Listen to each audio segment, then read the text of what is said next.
salam semoga senantiasa tercurah kepada junjungan kita Nabi Muhammad SAW, Nabi pembawa obor keselamatan di dunia dan akhirat kelak. Yang terhormat Bapak Lurah Maroka,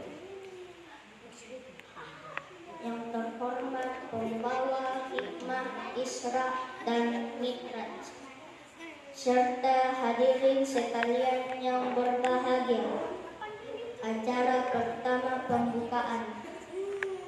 Untuk membuka acara ini, marilah kita bersama-sama melafazkan basmalah. Acara selanjutnya, pembacaan ayat suci Al-Quran oleh Santri Adnan.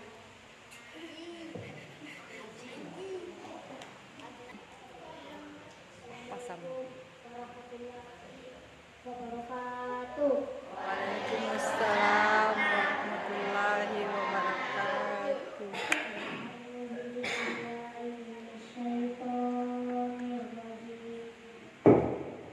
Bismillahirrahmanirrahim. Subhanallazi asra bi'abdihi lailan minal masjidil haram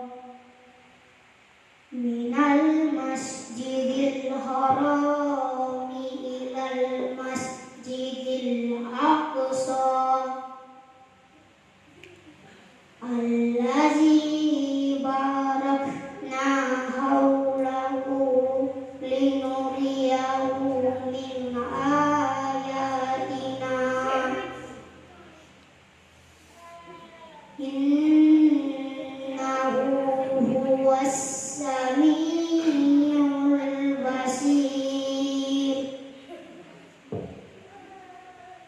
Wa atayna Musal kitaba wa ja'alnahu hudan li bani Israil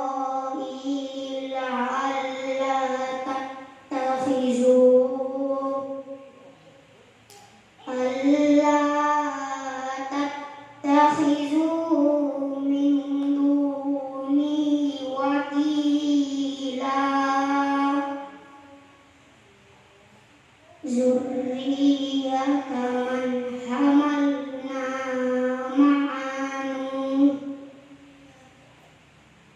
innahu kana 'abdan syakura.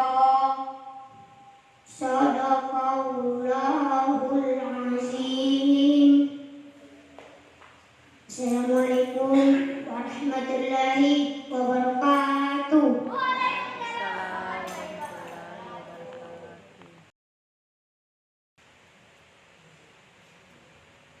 Assalamualaikum warahmatullahi wabarakatuh.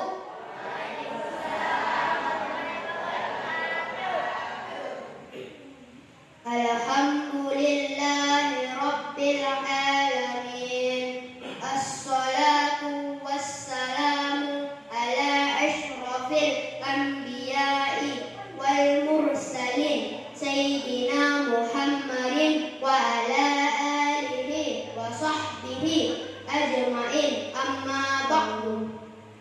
Hadirin yang dirahmati Allah, pada malam yang sunyi dan mulia ini, Allah memperjalankan kekasihnya Nabi Muhammad SAW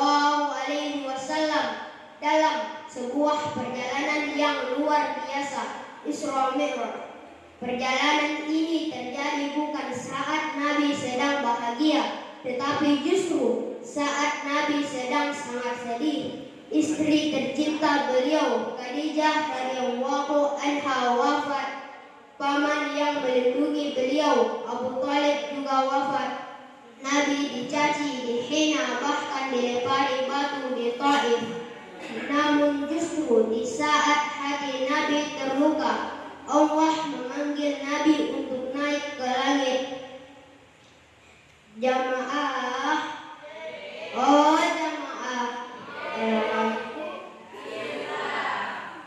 ini mengajarkan kepada kita, jika manusia mengecewakanmu, jangan putus asa. Allah tidak pernah meninggalkanmu, hadirin yang berbahagia. Tetapi Nabi pulang membawa sholat. Sholat bukan sekadar gerakan. Sholat adalah cara Allah memanggil kita setiap hari. Saat azan berkumandang, seakan Allah berkata, "Wahai hambaku, datanglah, ceritakan lelahmu kepadaku." Sayangnya banyak dari kita yang ringan meninggalkan sholat, padahal sholat adalah oleh langsung dari Allah. Jamaah, oh jamaah, alhamdulillah. Coba kita renungkan jamaah. Kalau kita sayang orang tua, kita patuh. Kalau kita sayang guru, kita hormat. Kalau kita mengaku sayang Allah, mengapa sholat sering ditinggalkan? Isra Mi'raj mengajarkan 3 hal besar. Allah selalu punya cara menghibur hambanya. Sholat adalah tiang kehidupan seorang muslim. Maka siapa yang menjaga sholatnya, Allah akan jaga hidupnya. Siapa yang meremehkan sholatnya, hidupnya pun akan terasa kosong. Ada yang begitu di sini?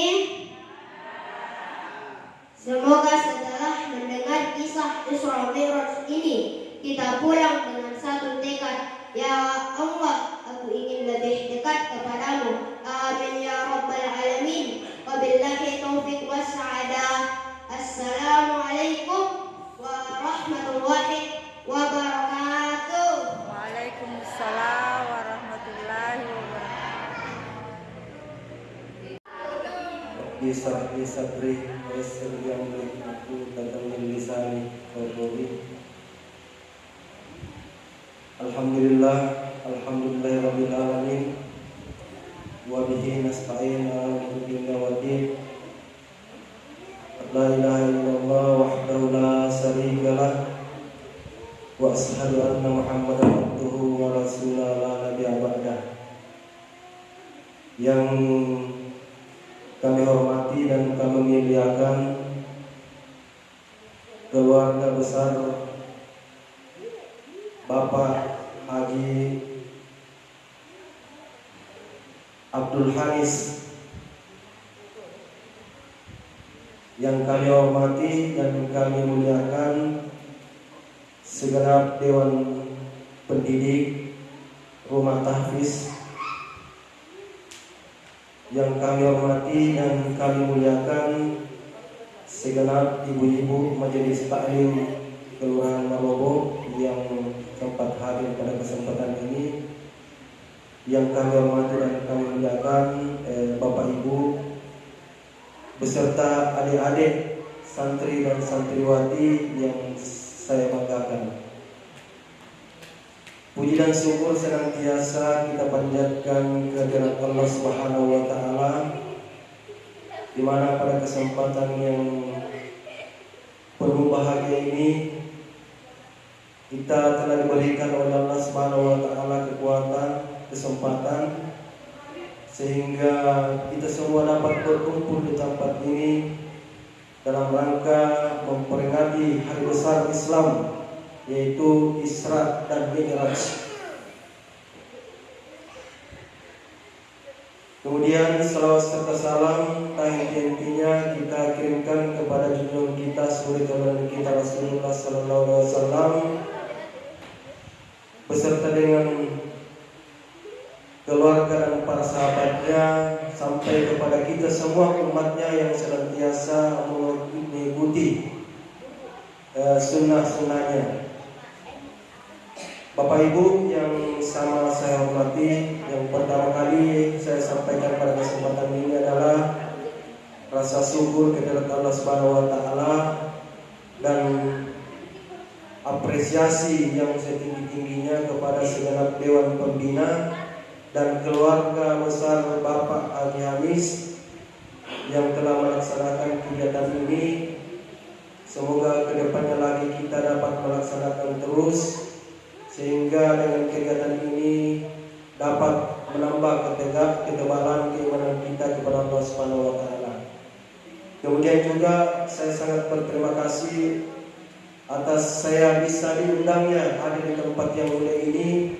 Kemudian juga saya diberi kesempatan untuk berbicara di depan para bapak, para ibu yang saya hormati. Bapak Ibu yang saya hormati, Isra Mi'raj adalah suatu tragedi yang sangat luar biasa, suatu kejadian yang sangat luar biasa bagi orang yang beriman. Di mana Allah Subhanahu wa taala memperjalankan hamba yang paling disayangi dari Masjidil Haram ke Masjidil Aqsa Palestina sampai ke langit 7 Sidratul Muntaha. Ini hanya satu perkara saja hadirin, yaitu menerima perintah sholat.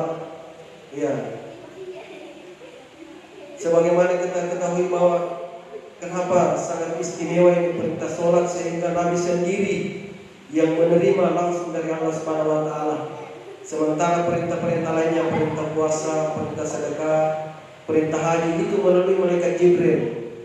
Tetapi kalau perintah sholat itu langsung Rasulullah SAW menerima dari Allah Subhanahu wa taala. Itu karena pentingnya namanya sholat tadi. Jadi Bapak Ibu yang saya muliakan, sedikit saya masuk, maafin Ustaz. Saya juga baru belajar bahwa Rasulullah, para rasul dan kitab-kitab Allah tidak akan diturunkan ke muka bumi ini kalau bukan karena perkara agama.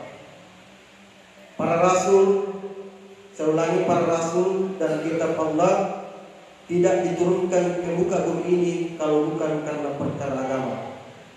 Sedangkan sholat adalah seperti yang dikatakan adik-adik tadi adalah tiangnya agama. Berarti pentingnya itu sholat itu.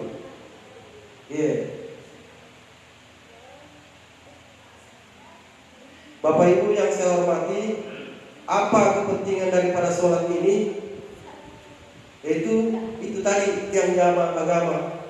Ketika suatu rumah tidak ada tiangnya, kira-kira bagaimana bisa berdiri? Begitupun dengan agama pada diri kita ini. Kalau tidak ada sholat pada diri kita, mustahil itu agama bisa berdiri pada diri kita. Kemudian apa lagi kepentingan daripada sholat ini? Sholat ini adalah kuncinya daripada kebaikan, kuncinya daripada surga.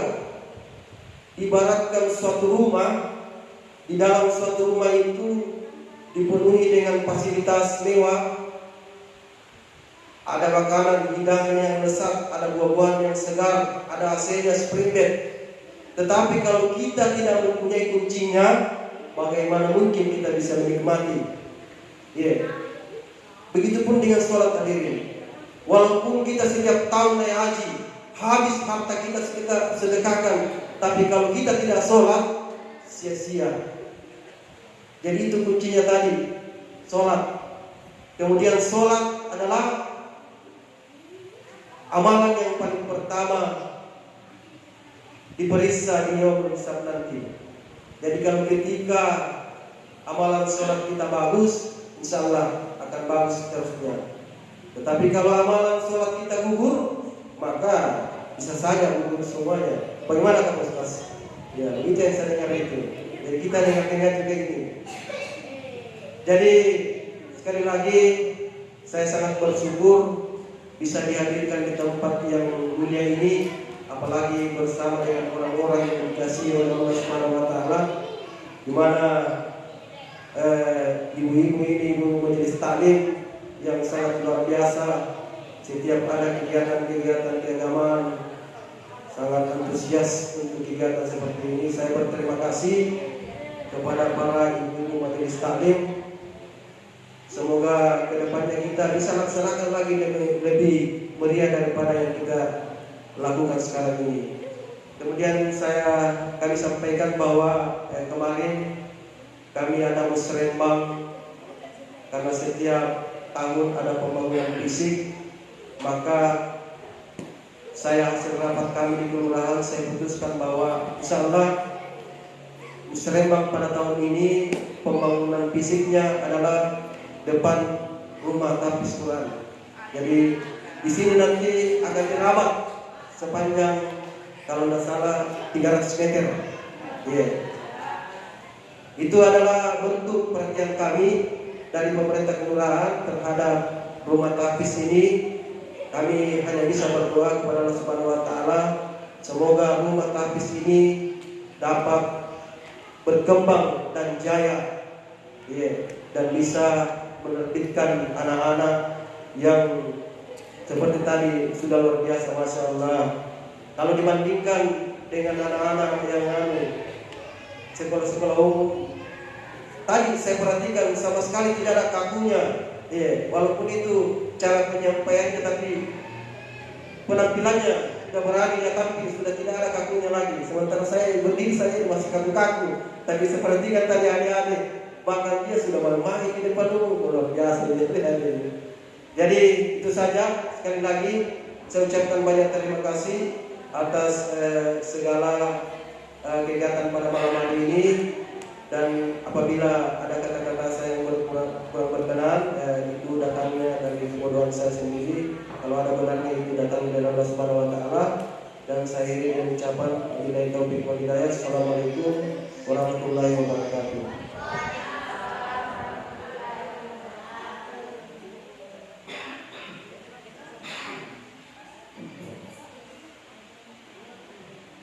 Acara selanjutnya penampilan oleh santri Bilqis Anissa Dania.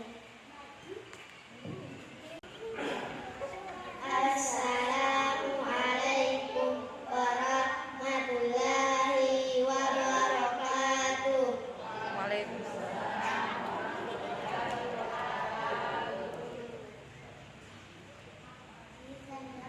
Muhammad sallallahu alaihi wasallam.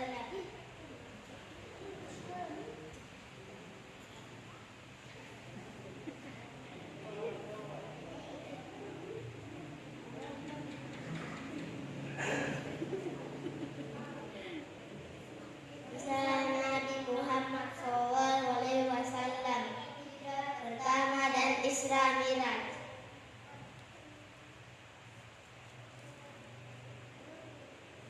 Pada masa awal periode dakwah, Rasulullah mengalami banyak sekali halangan. Para pemimpin Quraisy datang menemui Abu Thalib, paman Rasulullah. Mereka adalah para pembenci Rasulullah.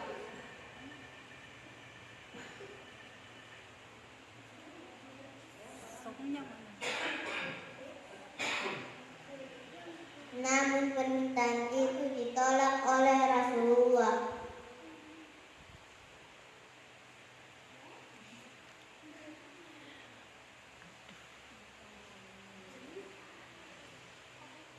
Rasul terus-menerus menyerukan kepada kaumnya bahwa tiada Tuhan selain Allah dan semua berhala-berhala yang mereka sembah tidak memiliki kekuatan apapun.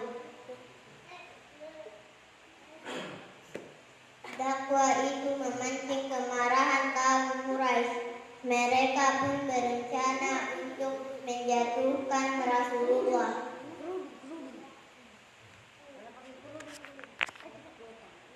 Negara jujur dan tidak pernah berbohong. Sangat sulit saat kita ingin menghukumnya. Jika dari satu Muhammad, kita hukum saja pada pengikutnya. Kemudian penindasan terhadap umat muslim pun dimulai. Sasaran mereka adalah orang-orang miskin dan para budak. Jemur mereka di tengah padang. Jangan diberi makan ataupun minum. Teriak Abu Jahal, salah satu tokoh Quraisy yang benci Rasulullah. Maka Sumayyah dan keluarganya budak dari Abu Jahal itu pun diseret dan dijemur di tengah gurun. Segala tipu muslihat dan tekanan terus-menerus dilakukan. Abu Jahal meminta salah satu orang untuk menyebarkan berita bohong tentang Rasulullah. Jika engkau berhasil, akan aku beri imbalan harta yang sangat banyak. Namun usaha itu gagal. Orang itu justru masuk Islam setelah mengetahui sifat Rasul yang pemaaf dan penyayang. Tekanan lain datang dari paman Rasulullah sendiri, yaitu Abu Lahab. Segera ceraikan istri-istri kalian dan putuskan hubungan dengan keluarga Muhammad. Saat itu putranya Utbah menikah dengan Ruqayyah dan Utaibah menikah dengan Ummu Kulsum. Di waktu yang hampir bersamaan, kedua putri Rasulullah diceraikan oleh suami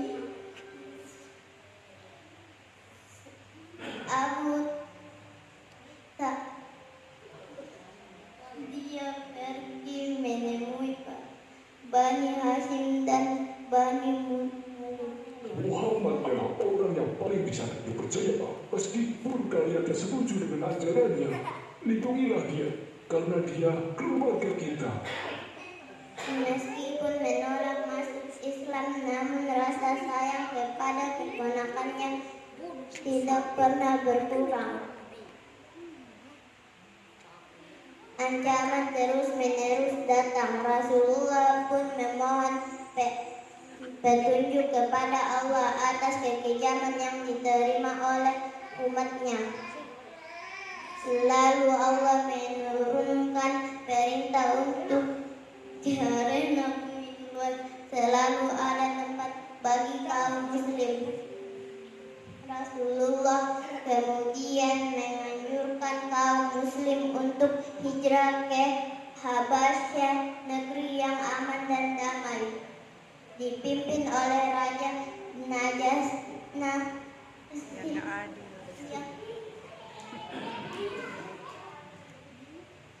Rombongan pertama yang pergi berjumlah 15 orang, termasuk Utsman bin Affan bersama istrinya Ruqayyah, putri Rasulullah. Mereka pergi secara diam-diam pada malam hari agar tidak ketahuan oleh kaum Quraisy. Kapal ini akan mengantarkan kita ke Habasyah. Kemudian mereka menumpang sebuah kapal. Dialah yang memimpin kelompok tersebut.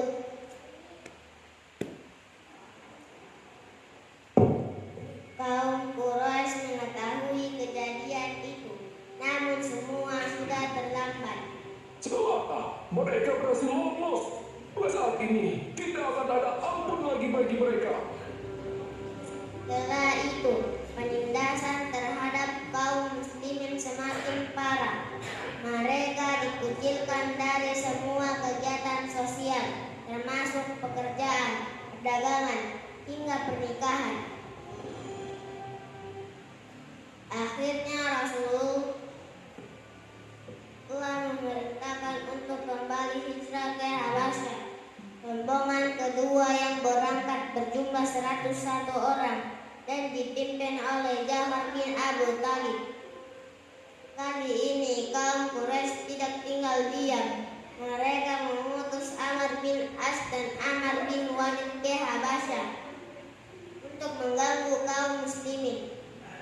Bawalah harta benda ini sebagai hadiah.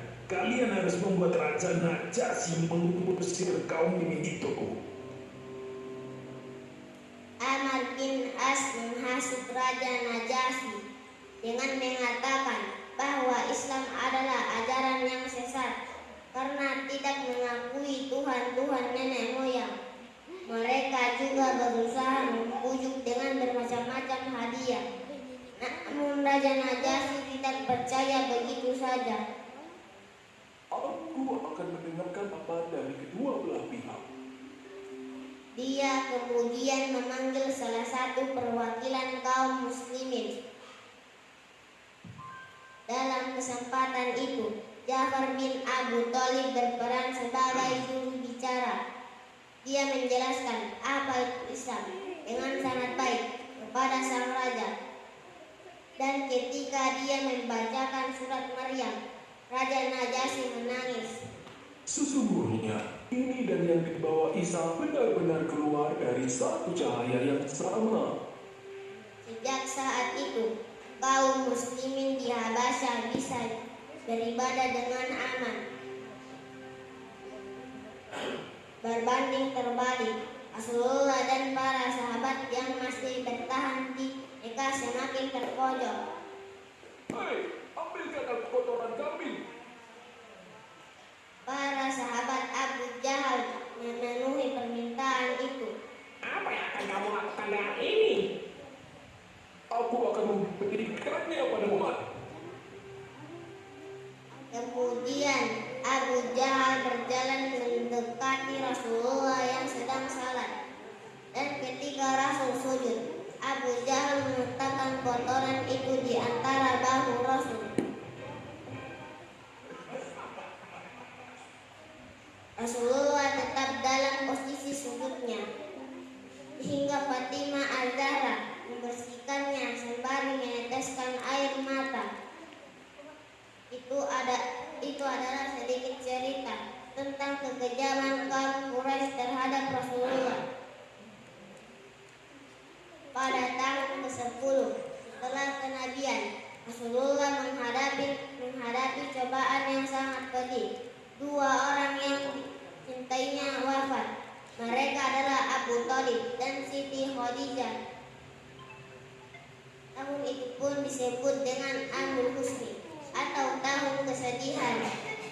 Ini tidak ada lagi Abu Thalib, sosok kuat yang melindungi Rasul dari kekejaman kaumnya.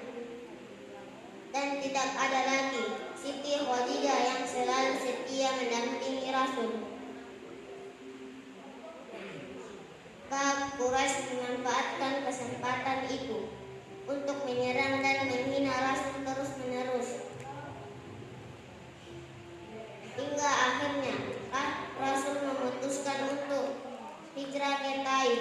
Di sana ada kerabatnya yang menjadi pemimpin besar yang dapat menerima dakwah dan melindunginya. Maka berangkatlah Rasulullah bersama Zaid bin Harithah. Mereka berjalan kaki menempuh jarak yang cukup jauh. Sayangnya orang-orang Taif menolak kedatangan Rasulullah.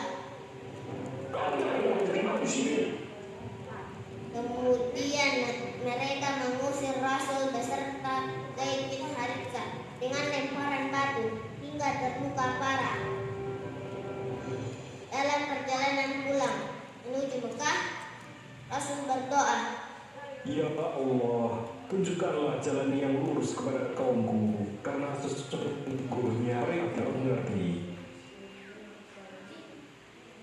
dengan kesedihan dan kesulitan yang dirasakan Rasulullah, Allah menunjukkan mukjizatnya yang sangat luar biasa. Pada malam itu, Rasulullah sedang berada di Hatim dekat Ka'bah. Malaikat Jibril datang menghampiri dan membelah dadanya. Kemudian membersihkannya dengan air Zam-Zam. Selanjutnya, malaikat memenuhi hati Rasul dengan iman dan hikmah. Setelah itu datanglah buruk, seekor tunggangan yang berwarna putih dan bersayap, yang mampu melangkah secepat kilat. Rasulullah mengalami perjalanan yang luar biasa dari Masjidil Haram di Mekah ke Masjidil Aqsa di Palestina yang disebut dengan Isra. Perjalanan malam. Setelah sampai di Masjidil Aqsa, Rasulullah melakukan salat 2 rakaat. Dari Masjidil Aqsa, malaikat Jibril mendampingi Rasulullah naik ke langit sampai Sidratul Muntaha yang disebut dengan Miraj. Perjalanan yang begitu jauh dan mustahil itu hanya ditempuh dalam waktu 1 malam. Peristiwa itu terjadi pada tanggal 27 Rajab tahun 621 Masehi dan dikenal dengan nama Isra Miraj. Ketika sampai di langit pertama, Rasulullah bertemu dengan Nabi Adam. Di langit kedua, bertemu dengan Nabi Yahya dan Nabi Isa. Kemudian di langit ketiga hingga ketujuh, bertemu dengan Nabi Yusuf, Nabi Idris, Nabi Harun, Nabi Musa, dan Nabi Ibrahim. Kemudian Rasul bertemu dengan Allah Subhanahu wa Ta'ala. Panggilanmu, wahai Tuhan. Banyak sekali karunia yang diberikan oleh Allah Subhanahu wa Ta'ala kepada Rasulullah. Di antaranya, 1. Allah menjadikan Rasulullah sebagai kekasihnya. 2. Menjadikan umat Islam sebagai golongan pertama yang dibangkitkan dari kubur dan pertama dihisab. 3. Diberi 8 kebaikan, yaitu Islam, hijrah dari Mekkah ke Madinah, jihad, sedekah, sholat, puasa Ramadan, memerintah kebaikan dan melarang keburukan.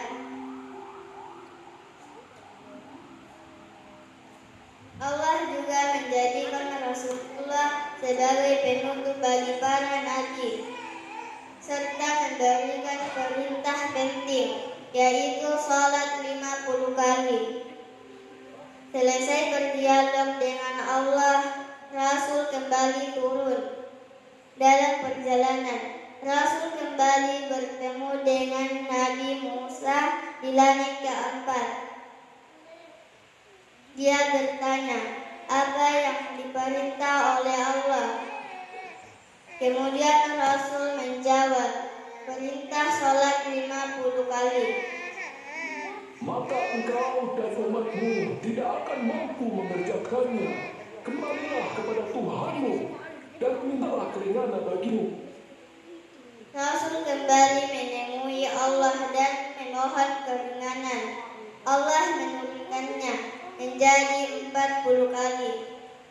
Namun 40 kali masih dirasa berat, dan Rasul pun kembali memohon keringanan. Hingga akhirnya kewajiban sholat berubah menjadi 5 kali. Selain mengunjungi surga, Rasulullah juga diajak melihat neraka. Rasul bertemu dengan malaikat Malik, sang penjaga pintu neraka. Kemudian Rasul melihat isi neraka. Api membara sangat besar, seolah dapat membakar apa saja. Di dalamnya ada manusia dalam berbagai bentuk dan mereka semua sedang menjalani siksa yang begitu pedih, sesuai dengan amal perbuatan ketika hidup di dunia. Ketika Rasul kembali ke bumi, Rasul kemudian menyampaikan apa yang dialaminya. Saat itu Rasul bercerita kepada Abu Jahal dan kawan-kawannya. Sekali lagi, mereka tidak mau percaya. Bagaimana bisa manusia begitu itu dalam waktu satu malam? Apa yang engkau katakan itu mustahil bisa terjadi. Kabar tentang peristiwa Isra Miraj itu pun segera tersebar ke seluruh penjuru kota Mekkah. Dan Abu Bakar, salah satu sahabat sekaligus tokoh besar, menyatakan bahwa dia percaya pada semua yang dikatakan Rasulullah. Karena itulah Abu Bakar mendapat gelar Asy-Syiddiq yang mempunyai arti membenarkan. Iman dan takwa kaum muslimin pun semakin meningkat. Namun perjuangan mereka melawan kaum Quraisy masih panjang. Assalamualaikum warahmatullahi wabarakatuh. Acara selanjutnya, Hikmah Isra Mi'raj oleh Ustadz Muhammad Ilyas Nur SPD.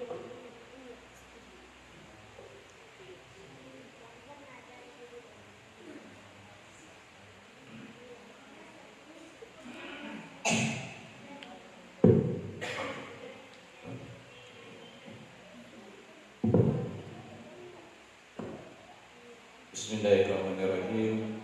Assalamualaikum warahmatullahi wabarakatuh.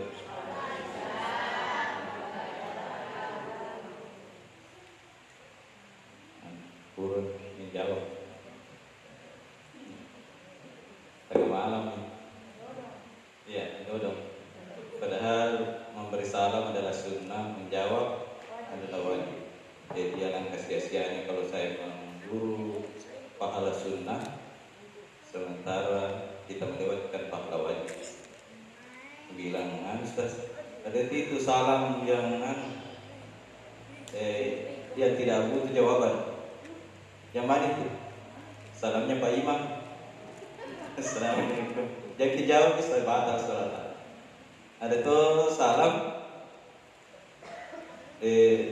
tidak ditunggu jawabannya. Salamnya orang siaran kubur. Kalau ada yang jawab, lari. Saya tanya, Assalamualaikum warahmatullahi wabarakatuh.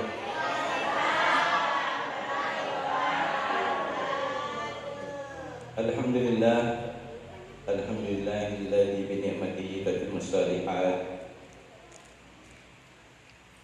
wa bi fadlihi tatanazzalu al-khairat wal barakat. Allahumma shalli wa sallim ala hadin nabiyil karim wa rasulil alim Sayyidina Muhammadin wa alihi wa sahbihi wa mawala ma'bad. Yang saya hormati, yang saya muliakan Bapak Lurah Marogo, yang saya hormati, yang saya muliakan keluarga besar Bapak Haji Abdul Hanis selaku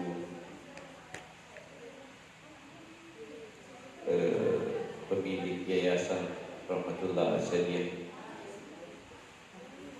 Yang saya hormati, saya muliakan Alena ini Gerutan Pembina Al-Mukarram. Yang saya hormati para bapak-bapak yang sempat hadir, para orang tua, para undangan. Yang saya hormati, yang saya muliakan para ibu-ibu majelis taklim, para wali santri. Yang saya banggakan anak-anak kita semua yang mondok, yang nyantri di Yayasan Rahmatullah Asyadiyah. Alhamdulillah, hati-hatinya kita mengucapkan syukur kepada Allah Subhanahu wa taala karena kita dipertemukan dalam tempat yang penuh barakah. Mudah-mudahan pertemuan kita ini menjadi asbab ibadah dan kita dipertemukan kembali di surganya Allah. Amin ya rabbal alamin. Begitu pula salawat serta salam tak lupa kita kirimkan kepada Nabi Muhammad SAW, Nabi yang menjadi suri teladan, contoh yang baik bagi kita, sehingga Kita berharap bahwa kita semua mendapatkan syafaatnya beliau. Amin ya rabbal alamin. Jemaah yang dimuliakan oleh Allah Subhanahu wa taala, kemarin saya ngetemui Pak Ustaz bilang kita diminta untuk mengisi hikmah. Saya bilang tak bercanda juga ini, karena kita tahu Pak Ustaz ini sudah keliling. Insya Allah besok dia juga di Kabupaten. Jadi ya, tentu malam hari ini kita mengadakan memperingati Isra Mi'raj. Sudah banyak tadi Pak Lurah juga menyimpulkan, anak-anak kita juga sudah memaparkan apa yang mau disampaikan. Ya, jadi saya menyimpulkan bahwa Isra Mi'raj ini kita peringati setiap tahunnya. Kalau menurut Guru Tak, bahwa ada itu yang dianjurkan itu diperingati. Yang pertama, Maulid itu dianjurkan untuk diperingati, tapi tidak wajib dianjurkan karena ada hikmah yang mau diambil. Kemudian Nuzulul Quran kita peringati, ada hikmah yang besar bisa kita petik. Yang ini juga Isra Mi'raj. Nah, apa inti hikmah Isra Mi'raj? Isra Mi'raj, siapa punya ceramah, siapa punya menyampaikan, hikmahnya adalah sholat.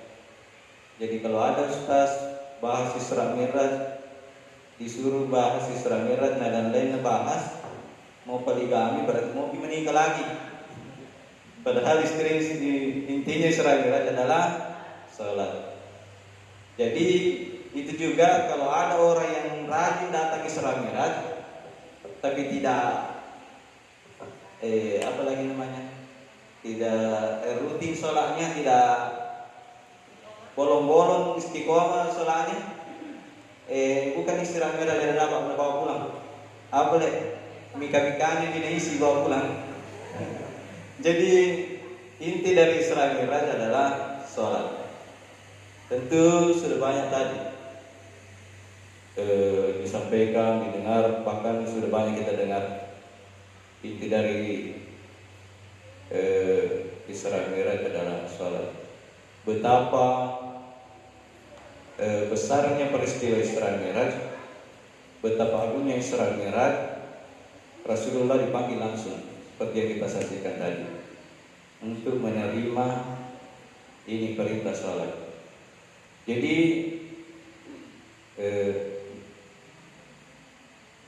jemaah yang dimuliakan Allah, tidak panjang ini ceramah karena pertama saya ini kalau menurut orang Bugis kena apa? Gejala tumor tulimore batu-batu. Ya. Selanjutnya bahwa ini Isra Mi'raj adalah sholat. Banyak orang masih bolong-bolong sholatnya. Karena memang dalam Al-Quran wasta'inu bis-sabri was-shalah, minta tolonglah dengan cara sabar dan sholat. Wa innaha lakabiratun illa 'alal khashi'in. Sesungguhnya itu berat kecuali orang-orang yang khusyuk. Jadi ada memang yang merasa sholat ini adalah berat. Berat kan kira-kira ini sholat? Ya. Tapi ada yang merasa berat. Ya, ada itu kalau ibu-ibu pergi pesta,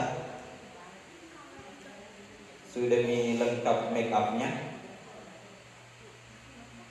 biasa tuh kami atau tidak mau sholat karena kalau wudhui lunturin make upnya karena berapa lapis sudah di-aplus, di plaster, di licin, di semen, ya bercahaya nih.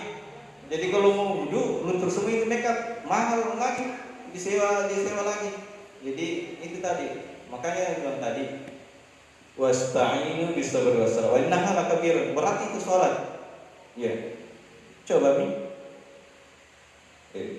subuh berat sekali mau timbang, dingin lagi mau pergi masjid. Duhur waktunya tidur siang, asar mana lagi pekerjaan-pekerjaan tak yang bisa melalaikan.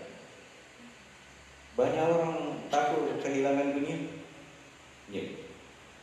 Jadi berat ini soal. Makanya itu tadi dijelaskan wa innaha lakabirah, kecuali orang-orang yang khusyuk. Makanya banyak orang tidak mau melalaikan ini sholat karena pekerjaan atau urusan-urusan dunia. Lupa mengerjakan sholat karena sibuk mengejar kehidupan dunia. Makanya ada dalam satu ayat dalam Al-Quran menjelaskan, hanya satu ayat ini menjelaskan wa'mur ahlaka bis-shalah wastabir 'alaiha. Perintahkanlah keluargamu untuk sholat. Jadi memang kita ini kalau kita sholat, kita perintahkan juga keluarga kita. Ku anfusakum wa ahlikum nara. Itu kalau di ayat lain dijelaskan, kita jaga ini diri kita, keluarga kita dari api neraka. Makanya itu nanti banyak orang nanti ahli ibadah, rajin sholat, rajin puasa, rajin naik haji ini, rajin bersedekah, tapi tidak bisa masuk surga.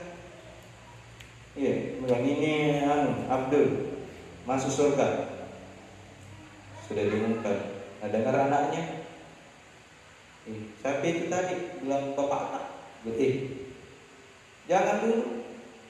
Memang dia rajin ibadah, tapi tidak pernah saya ingatkan untuk sholat, tidak pernah ajarkan, tidak pernah kasih masuk dari pesantren. Jadi ada orang nanti tidak jadi masuk surga, persoalan tidak memperhatikan keluarganya. Makanya itu dalam ayat tadi, wa'mur ahlaka bis-shalah, perintahkanlah keluargamu sholat. Dalam ayat ini dijelaskan juga wastabir 'alaiha. Susah memang, berat, berat dalam menjalankan. Kita harus sabar. Wala nas'aluka rizqa. Jadi dalam ayat ini, dalam satu ayat ini, wala nas'aluka rizqa, nahnu narzuquka wal 'aqibatu bittaqwa. Artinya dalam ayat ini dijelaskan bahwa perintahkan nih kalau sholat, perintahkan nih keluarga untuk sholat. Urusan rezeki itu jangan terbebani. Sholat saja, suruh keluarga kita sholat. Wala nas'aluka rizqa, jangan bertanya itu bagaimana itu nanti rezeki. Nahnu narzuquka narsuha, kami yang akan menjamin, memberikan rezeki. Dalam ayat ini dijelaskan pakai satu ayat ini, wal 'aqibatu littaqwa, endingnya atau ujungnya itu takwa. Jadi dalam ayat ini dijelaskan bahwa ketika kita sudah sholat, rajin ibadah, sudah bertakwa, artinya sudah ikut rezeki. Ada lagi bertanya, nah kenapa kita rajin pergi sholat, rajin pergi masjid, nah tidak lancar-lancar tak ini rezeki, kering ini kantong. Sementara itu tetangga jangankan pergi masjid, dipanggil saja pengajian setengah mati. Tidak salah jika ini ayat. Padahal dalam ayat ini tadi sudah dijelaskan bahwa orang yang rajin ibadah, sudah bersabar, bertakwa, insya Allah lancar ya, Allah jamin rezekinya. Di sini banyak yang salah paham. Ternyata rezeki, mindset kita atau pola pikir kita yang harus diluruskan, bahwa rezeki itu tidak melulu harta, uang, ya. Tapi rezeki itu misalnya